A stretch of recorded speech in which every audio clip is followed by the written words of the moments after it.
Harley Quinn Season 4 was back again this week on Max with a brand new episode entitled The First Person to Come Back from a Business Conference Without Chlamydia, which is easily without a doubt the longest title in the series to date. Now for those who don't know, I'm Cape Joel, and this is the video series where I give you my thoughts on the episode that was, while also shouting out any comic book Easter eggs or references I can find. So with that out of the way, let's get into it, shall we? So the main thrust of this episode involves Poison Ivy going away to the moon for Malcon, the hottest trade convention in villainy. Get it? Malcon, like malcontent. This means we once again get to bring back Lex's penis-shaped rocket, an obvious reference to the very real penis-shaped rocket used by Jeff Bezos. And oh man, if you love jokes about the overlap that is shared between silly costumed criminals from comic books and very real Silicon Valley tech billionaires, well, strap right on in because this episode is loaded with them. Now the B-plot for this week gets kicked off when the Bat family and Harley have to save Mayor Joker from getting robbed by Two-Face. How interesting is it that in a series where so many characters have moved on to bigger and better things, Two-Face is still the same old bad guy he's always been? He's also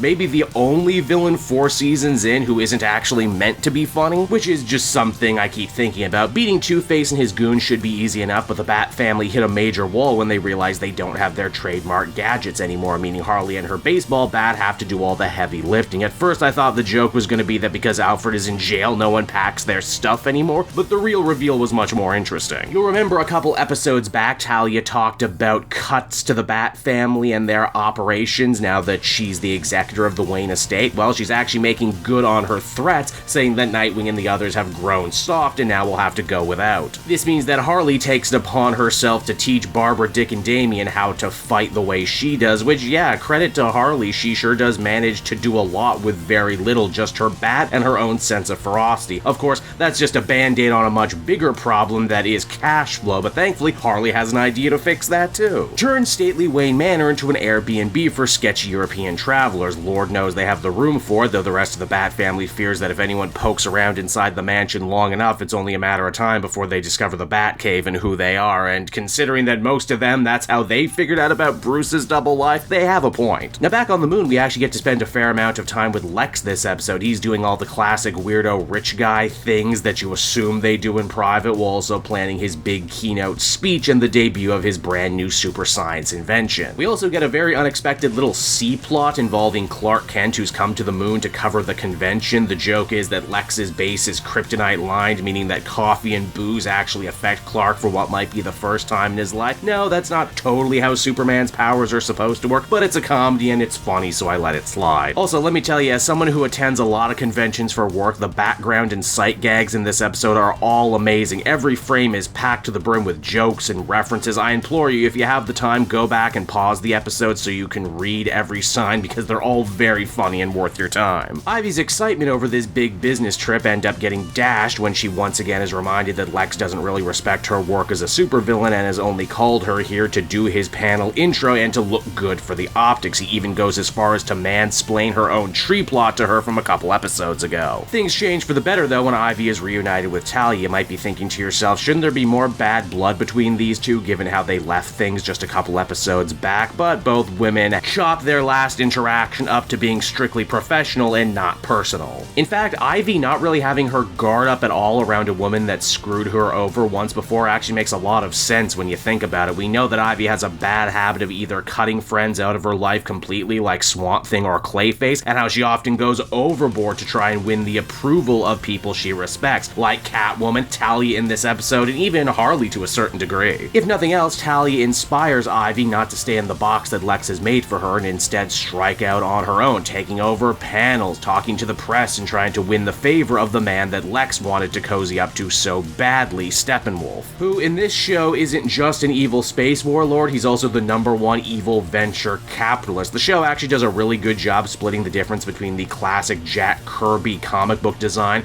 the more modern design, as well as the over-designed, jacked-up cheese grater version from the movies. Also, let me tell you, as a comic book reader, I find it absolutely hilarious that Steppenwolf has been given this inflated importance in other media. It is just nuts to me because in the books, he's not even like the 4th most important of Darkseid's henchmen. Granny Goodness, Desaad, Calabac, even the female Furies eat this dude's lunch every time. We also learned this week that Talia is once again trying to play all sides against each other. Turns out her and Lex have a pre-existing relationship. Well, a weirdo rich person relationship wherein they pay surrogates to have sex for them, because that's what you do when you got money to burn and more time than you do sense. It's Talia who actually ends up whispering into Lex's ear that he should be worried about Ivy getting more popular than him and maybe one day even overtaking him as the #1 villain. It's because of this new fear and paranoia Lex totally bungles his big debut of a brand new laser gun meant to repair the ozone layer and fix global warming, because after all, if Earth is destroyed, how can villains ever hope to conquer it? The only problem is that the press sees this as a clear ripoff of Ivy's own socially conscious villainy concept, and they really only want to talk to her. Lex hates being second banana, and because of that he decides to flip the table and just open up the roof to his moon base to kill everyone inside. Not Ivy though, she's totally fine thanks to her new friend and new financial backer Steppenwolf, who whisks her away to Casablanca, officially making this Ivy 1 Lex 0 for anyone keeping track. Now, back with the Harley plot, turns out those Euro trash travelers were actually wannabe cat burglars who are pretty bummed that Talia already seems to have taken anything worth stealing. They're also gacked up on drugs that deaden their nerves, meaning that everyone in the Bat family has to come together and use what Harley taught them to win the day. What about the family's cash problem though? No worries, Harley fixed that one too. She's just gonna start selling her much more famous girlfriend's used panties online, so really a win-win for everyone.